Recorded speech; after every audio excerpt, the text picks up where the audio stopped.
Territoire d'info, Cyril Viguier. Bonjour et bienvenue dans la matinale d'info de Public Sénat et de Sud Radio avec la presse quotidienne régionale. Ce matin, notre invité, c'est David Assouline, sénateur socialiste de Paris. Bonjour, David Assouline, bienvenue dans cette matinale d'info. C'est une première pour vous dans cette nouvelle formule. Aujourd'hui, pour vous interviewer, Christophe Bordet de Sud Radio. Bonjour. Christophe, et Michael Zamès de Public Sénat avec un gilet particulièrement chic ce matin. Pour vous. Ouais. Merci. Bonjour à tous. Bonjour. David Assouline, plus sérieusement, tout le monde parle du départ de Christiane Taubira. En attendant, le chômage progresse de 0,4%. En Espagne, en Allemagne, en Italie, les problèmes semblent se régler de ce côté-là. Est-ce que c'est l'échec du gouvernement? Est-ce qu'on ne parle pas au fond de choses qui ne préoccupent pas les Français? Si à chaque fois qu'il y a un autre sujet que celui qui est effectivement le principal sujet pour nombre de nos concitoyens, qui est le fait de ne pas avoir un emploi, d'avoir quelqu'un dans sa famille qui n'a pas un emploi, et ça pèse sur le lien social, sur le rapport aux autres, sur tous les autres sujets d'ailleurs de société. Tant qu'il y a ce sujet-là qui est massif et prégnant dans notre pays, nous, politiques, nous sommes d'abord interpellés là-dessus et il faut répondre. Alors le gouvernement a annoncé, notamment sur les questions de la formation liée à l'emploi, parce que c'est bien le sujet. Le problème n'est pas de créer des emplois. Si on n'y arrive pas, c'est bien parce qu'il y a une mutation générale, qu'il y a des anciennes industries qui sont parties et une nouvelle économie qui émerge et que beaucoup d'emplois sont là, à la clé, notamment sur l'écologie, notamment sur le numérique, et qu'on n'a pas formé. Et on se rend compte que tous ceux qui ont formé, même des décrocheurs, des jeunes qui n'avaient pas de bagage scolaire, rapidement à ces métiers-là, il y avait quasiment 100% d'embauche derrière. Michael Zamès. Et ça va prendre du temps de les former. Et en attendant, on fait des emplois aidés. Mais malgré les emplois aidés, ceux depuis 3 ans, ça ne baisse pas, ça ne marche pas. Et Cyril le rappelait, en Allemagne, en Italie, ça marche.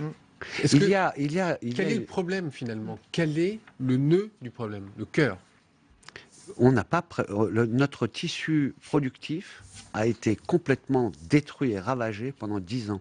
Et on ne s'en est pas soucié parce qu'il y avait cette idée, quelque part, chez les gouvernants, qui était que on allait passer à une industrie ou à une économie de service et que la production était devenue quelque chose de secondaire.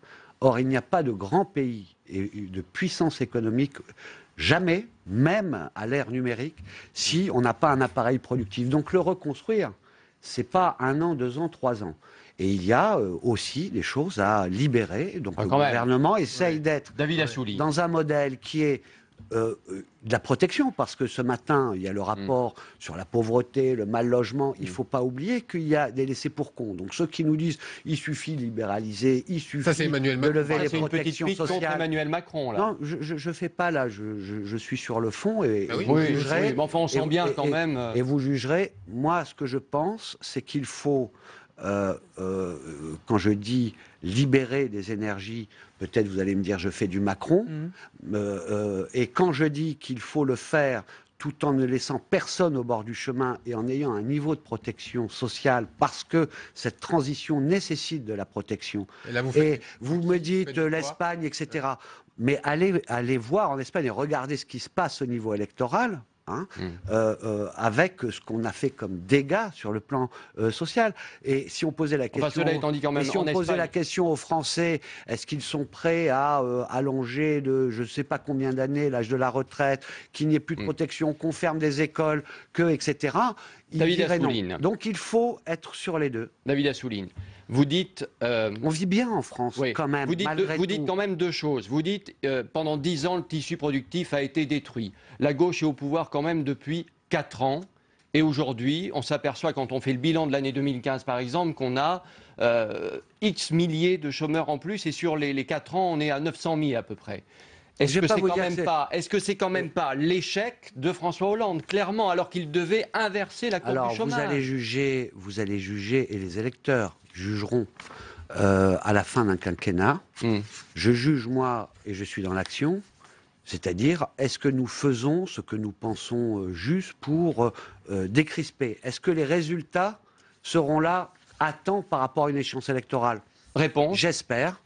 J'espère. Pas sûr. Ah mais moi je ne sais pas, et personne ici ne peut dire que c'est sûr, mais en tous les cas, qu'il y aura eu un mieux, et qu'on aura posé les jalons pour que la France aille mieux, indépendamment de telle ou telle échéance électorale. Est-ce qu'on a fait ce qu'il faut pour le pays? Une question très simple. Le fait qu'on protège, qu'on ne déstructure pas le code du travail de façon complète comme le veut la droite. Parce que regardez ce que veut faire la droite. Est-ce que ce seraient des recettes qui marchent? Notamment, on nous a accusés de trop nous atteler à réduire le déficit. Quand vous regardez les débats sur le budget au Sénat, ils proposent de dépenser toujours plus, mais de faire 150 milliards de coupes budgétaires. Or, nous savons que pour repartir, il faut préserver l'école, l'éducation, la formation. Nous l'avons fait, ils ont supprimé 80 000 postes, on en a créé 60 000. Donc nous faisons en tous les cas ce qu'il faut pour s'en sortir. Justement, Michael Zamès. Mais on part de très loin. Alors, on passe à Christiane Taubira. Elle va vous manquer? Bien sûr. Bien sûr. Moi, ce matin, je suis malheureux. Parce que... Qu'est-ce qui va vous manquer? Ce qui va me manquer, c'est que je suis pour un gouvernement et une gauche réformiste qui soit juste sur le plan social, mais réaliste aussi sur le plan économique, dans un environnement... Mais je suis attaché à une gauche qui, dans ce moment où les valeurs de la République sont menacées comme jamais, incarne ces valeurs. Et ces combats qui ont construit ces valeurs et la République. Et elle était une image de cette et donc ça veut dire, si on vous entend bien, sociétale, que cette gauche n'existe plus au sein du gouvernement aujourd'hui. Il n'y a personne qui incarne cette gauche que vous voulez. Je dis que son absence du gouvernement rétrécit le gouvernement, mais au moment où il faut élargir, et qu'il faudra élargir, notamment en vue aussi d'élections, mais aussi pour représenter au mieux les forces qui aspirent au progrès dans notre pays. David Assouline, rétrécit l'esprit, l'état d'esprit, je vous l'ai dit. Une certaine politique. Vous savez, un gouvernement, vous savez, un parti comme un gouvernement doit incarner, et à travers les personnages qui le composent. Alors, par exemple, à la justice, je trouve que M. Urvoas est très talentueux et quelqu'un qui va surprendre par ses capacités de travail et sa connaissance des dossiers. En 15 mois, il peut surprendre, Jean-Jacques Urvoas. En 15 mois, il reste 15 mois. Mais bien entendu, d'ailleurs, il a déjà surpris pour ceux qui connaissent. Il faut aller à l'Assemblée nationale. Quand il fait quelques plateaux, les gens le découvrent. Mais il est très compétent. Quoi, mais, puisque nous parlions de Christiane Taubira, voilà, je suis malheureux. Et je ne suis pas le seul. Beaucoup de parlementaires, je parle de ceux qui ont toujours soutenu fondamentalement ce gouvernement, sont tristes de ne pas avoir cette force-là, cette originalité. Vous êtes triste, on l'a bien compris. Pas les Français, Michael Zamès. 3 Français sur 4, visiblement, satisfaits de la démission de Christiane Taubira. Ça veut dire qu'il n'y a qu'un seul signe, il n'y a qu'une seule politique possible aujourd'hui, c'est celle de Manuel Valls. Pourquoi? C'est la question auquel ont répondu les... ça veut dire quand même qu'il y a qu'une seule... ne me sortez soit c'est la personnalité, soit c'est la politique. Ce matin, comme ça, je ne sais pas. Mais en tous les cas, aujourd'hui, je vous le dis, mon sentiment, c'est qu'elle va manquer pour que le gouvernement incarne le rassemblement que le Parti socialiste veut mettre en œuvre avec l'Alliance populaire, notamment. Il sera difficile ce rassemblement aujourd'hui? Il est difficile, oui. Il est difficile parce qu'il y a des débats qui ont troublé, et j'espère d'ailleurs. Quel bilan pour vous, notamment sur la nationalité, qui ont troublé cette partie-là. Quel bilan pour vous, Christiane Taubira, aujourd'hui? Quel bilan après ce départ, à part le mariage pour tous? Quel est son bilan? Elle l'a détaillé hier, mais... Non, mais pour vous, qu'est-ce qui restera de Christiane Taubira dans son bilan? Mais quasiment toutes les lois qui ont concerné la justice, et il y en a eu un paquet, et notamment le fait qu'aujourd'hui, si vous voulez vous atteler juste aux faits, aux moyens, parce qu'il n'y a pas de justice sans moyens, elle a permis que des moyens qui avaient été perdus et que tout le monde de la justice et la société aspiraient à ce qu'il y ait enfin des priorités budgétaires sur la justice, mais je pense qu'elle a donné une image, et puis il restera, pardonnez-moi, quelque chose qui, puisqu'on parle souvent de symboles ces derniers temps, a été très fort pour notre société, un symbole d'égalité avec le mariage homosexuel. Et d'ailleurs, ceux qui ont fait flèche de tout bois, qui ont essayé d'incendier la société sur cette question, et Nicolas Sarkozy en faisait partie, aujourd'hui disent qu'ils ne reviendront pas dessus et que on peut considérer que c'est acquis. Donc ça restera dans l'histoire, bien entendu. C'est en tous les cas pour ceux qui se marient et qui pourront se marier, ça restera dans l'histoire de notre République. Jean-Jacques Urvoas, il est quand même bien dans le moule. C'est un très très proche du Premier ministre. Très très très très proche. Oui, il est proche, oui. Ça veut dire quoi? C'est mieux? C'est plus cohérent? Non, mais moi, je ne vais pas vous dire si c'est mieux, parce que je viens de vous dire que je pense que le gouvernement doit incarner une diversité dans une cohérence globale. Mais voilà, je répète que, indépendamment du poste gouvernemental et des compétences des uns et des autres, ce qu'incarne en termes de principes, de combat pour les valeurs, mais aussi de talent, d'attachement à la langue française et à sa poésie, et tout ce que ça veut dire dans un monde où on pense souvent que la politique peut entraîner et donner du sens parce qu'on sait bien calculer des pourcentages ou faire des mathématiques. Eh bien, la politique, avec des mots, des bons mots, de la poésie peut bouger les lignes, peut donner envie. Il y avait une voix, c'était Christiane Taubira. Elle n'est plus là. Jean-Jacques Urvoas la remplace. Oui. Aujourd'hui, est-ce qu'on peut dire qu'il n'y a plus une seule tête qui dépasse et que tout le monde est sur la ligne Valls, point barre? Mais je ne me pose pas cette question. Moi, je vous la pose. Oui, mais moi, je vous dis que je suis ce matin... Et j'attends une réponse, et les Français aussi. Mais je n'ai pas arrêté de vous répondre. Et après, vous interprétez comme vous voulez. Michael Zabès. Et quelle critique quand même de la part de Christiane Taubira en partant hier où elle dit on ne peut pas donner aux terroristes ni de victoire ni politique, ni symbolique. En filigrane, évidemment, elle parlait de la déchéance de nationalité. Quelle critique? Oui, c'est une appréciation. Elle part sur un désaccord politique. Elle est franche. Et c'est bien quand même que les femmes ou les hommes politiques ne s'accrochent pas. Il y a plusieurs façons de participer, même de soutenir globalement un gouvernement. Elle va être parlementaire, elle va continuer la vie politique. Laquelle? Sur la déchéance de nationalité? Moi, j'ai dit très clairement que je considérais qu'il n'était pas possible que la gauche, en tous les cas, puisse inscrire dans la Constitution une différence d'appréciation pour des nés français. Mais là, donc, c'est pas inscrit dans la Constitution ni dans la loi, mais c'est tout comme. Et parce que l'égalité, pour des nés français, il ne peut pas y avoir de distinction entre eux. À partir du moment où, apparemment, ce n'est pas ce qui va être proposé dans la Constitution, ni même dans la loi organique, la discussion avance. Et on a eu raison. Donc, ceux qui, comme moi, ont dit que ça n'était pas possible. Voilà. Si ça ne bouge pas assez, est-ce que vous voterez contre la déchéance de nationalité? Mais là d'abord, ça a bougé. Oui. Ensuite, je veux avoir le texte. Il y a aujourd'hui, on sait à peu près où on va.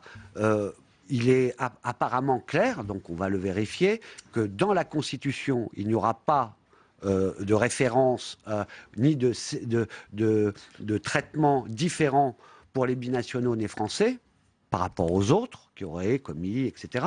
Et dans la loi organique non plus. Par contre, moi, je reste très critique, on va dire, sur le fait d'étendre au délit, parce que je vais vous dire pourquoi.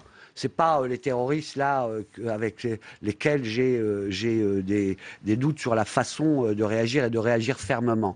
C'est que nous sommes dans un moment politique où il n'est pas impossible qu'au gouvernement de la France, il y ait des populistes, des nationalistes et des autoritaires. Et je vous donne un exemple concret. Moi, quand je dis que je soutiens les réfugiés, quand je prends une position pour le mariage homosexuel, j'ai sur Twitter une déferlante de ce qu'on appelle la fachosphère, de gens d'extrême droite qui se reconnaissent souvent dans Marine Le Pen, qui me disent ta tête sous la guillotine, tu seras pendu, tu es traître à la nation. Je ne veux pas que demain, cette extension de ceux qui pourraient être considérés comme ceux qui atteignent aux intérêts fondamentaux de la nation. Bon, ce n'est pas l'intention de ce gouvernement, mais on va faire attention dans la discussion de la loi. Alain Finkielkraut, reçu à l'Académie française aujourd'hui, vous y voyez une objection? Non. Non, pourquoi je verrais d'objection, vous savez. Beaucoup de polémiques autour de... Mais il y a toujours eu, parce qu'on apprécie tel ou tel écrivain, mais il n'est pas moins que d'autres. Et si on devait faire le portrait de tous ceux qui sont passés à l'Académie, s'ils devaient plaire à tout le monde et être d'accord avec tout le monde, bon, mais franchement, après j'ai beaucoup de désaccords avec ce philosophe, mais en tous les cas, il participe du débat intellectuel et je ne vois pas pourquoi il est, enfin, ou je vois trop pourquoi il est ciblé en particulier. David Assouline, vous êtes un spécialiste de l'audiovisuel, on se rappelle d'un rapport en 2013 sur France Télévisions que vous aviez fait. Que pensez-vous du rapport de Marcel Rogemont, le député socialiste, il est Vilaine, sur l'indépendance de l'audiovisuel public, qui se montre très sévère sur plusieurs points, mais notamment sur la fréquence accordée par le CSA à numéro 23 et sur la désignation contestée à la fois de Mathieu Gallet et de Delphine Ernotte, qui sont respectivement présidents de Radio France et de France Télévisions. Alors ce sont des choses différentes. D'abord parce que l'attribution de numéro 23 s'est faite à une autre époque que le CSA actuel, et que la première chose que nous avons fait... Mais le rapport pointe les deux choses, comme vous le savez. C'est parce que c'est un rapport qui essaye de pointer tous les problèmes qu'il y a pu y avoir dans la façon dont le CSA a pu fonctionner. Mais la première chose qu'on a voulu faire, c'est qu'il y ait l'indépendance, que le CSA puisse ne pas être contesté par la façon dont il est nommé. Et on a inauguré au Sénat, mais aussi à l'Assemblée, ces nouvelles nominations, puisqu'il faut les 3/5 positifs des commissions culture des deux assemblées pour valider la nomination d'un membre du CSA, ce qui oblige au consensus, c'est-à-dire que la droite et la gauche doivent être d'accord sur la personne proposée. Donc ça, c'est déjà bien. Donc avec ce mode de nomination... Mais vous regrettez qu'il n'y ait pas une grande loi audiovisuelle qui couvre l'ensemble? Oui, moi je pense qu'il y a des tels bouleversements. Vous l'appelez de votre vœu, elle est possible? Maintenant, une grande loi, on est en train de finir certaines lois et puis de nous concentrer sur ce que vous avez pointé. Mais en tous les cas, faire en sorte qu'il y ait un débat et qu'à un moment donné, on légifère indépendamment du gouvernement ou du timing. Il y a une déferlante, il y a un niveau de concentration aujourd'hui, notamment dans le privé, qui pose des problèmes, notamment d'indépendance des rédactions, parce qu'on est le seul pays au monde où les concentrations ne sont pas des grands groupes, parce qu'il faut des grands groupes de presse ou de médias, mais sont tenus par des capitaux qui n'ont rien à voir avec tout ça, et donc il y a des problèmes, on l'a vu avec notamment Canal, les polémiques. En tous les cas, ce que je veux dire, c'est que pour la question concrète sur le CSA, le problème, il faudrait que une fois qu'on a une shortlist, il puisse y avoir des auditions publiques. S'il y a 3 personnes, elles arrivent le matin, il y a un tirage au sort, chacune est auditionnée, c'est télévisé, tout le monde le voit. Les uns et les autres ne regardent pas l'audition de l'autre, ils sont enfermés, on va dire, et puis le public peut juger. C'est le fait que ce soit opaque qui crée le doute. Mais il y aura toujours polémique, tout le temps, quand le CSA choisira, on dira, mais celui-là était mieux. Merci David Assouline, sénateur PS de Paris. On passe à l'analyse de l'actualité et de vos propos dans cette matinale d'info avec les éditorialistes de la presse quotidienne régionale. C'est parti.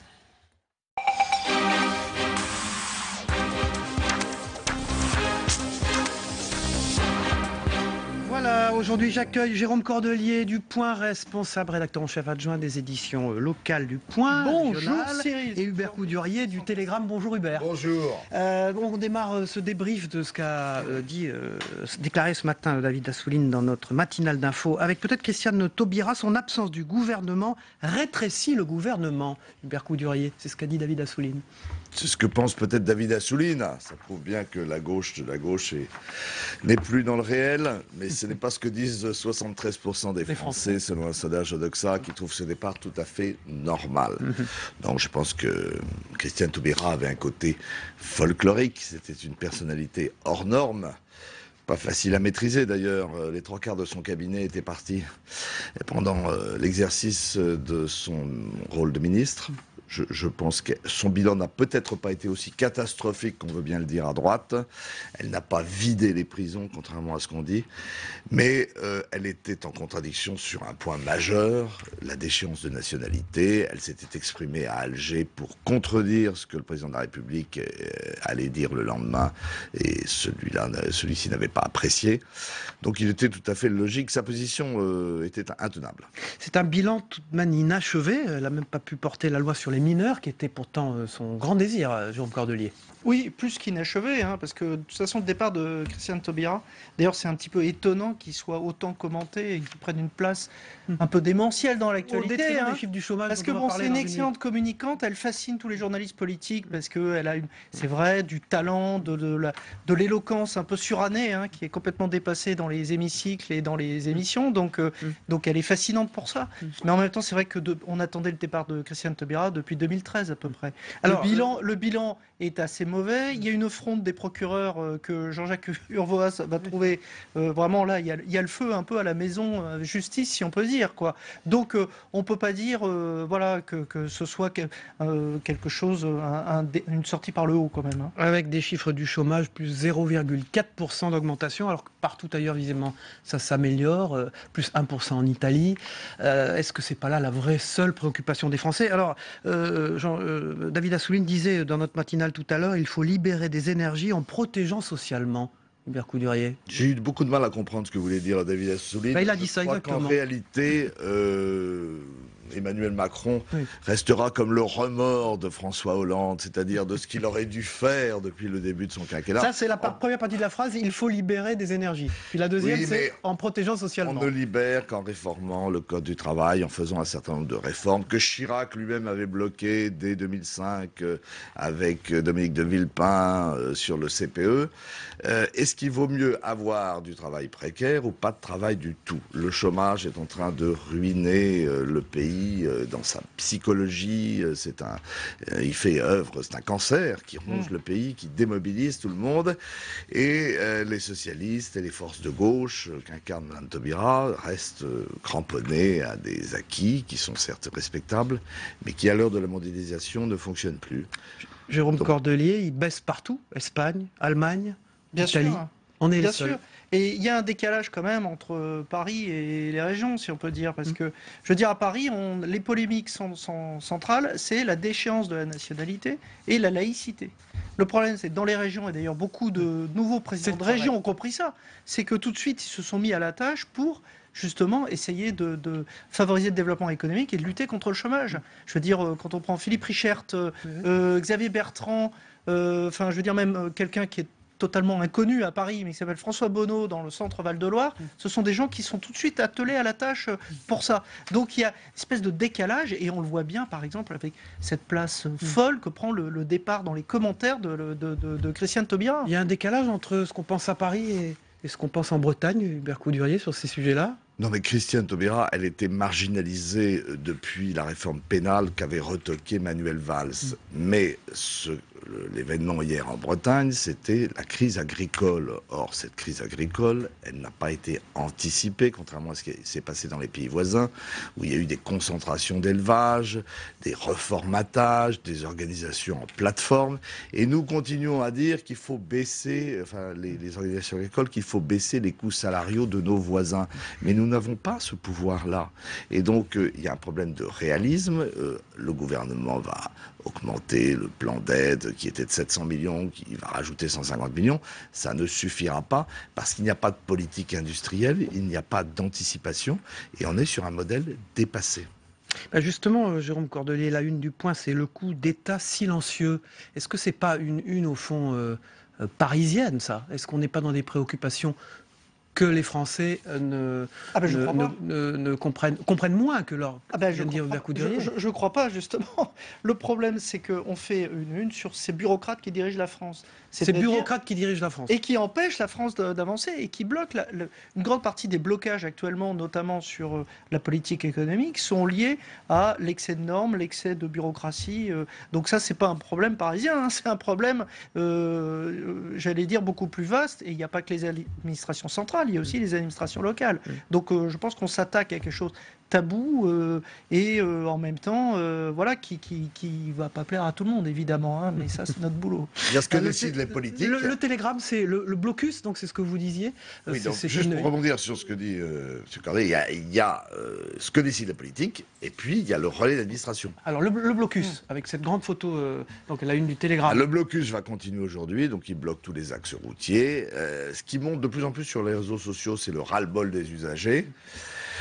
Et surtout, l'absence de solution. On refait toujours le même papier. pour expliquer l'impasse du modèle agricole dans lequel nous sommes enfermés. Merci beaucoup Hubert Coudurier. Merci Jérôme Cordelier. À très vite, on se retrouve demain pour une nouvelle matinale d'infos de Public Sénat et de Sud Radio avec la presse quotidienne régionale. Bonne journée à tous, à demain.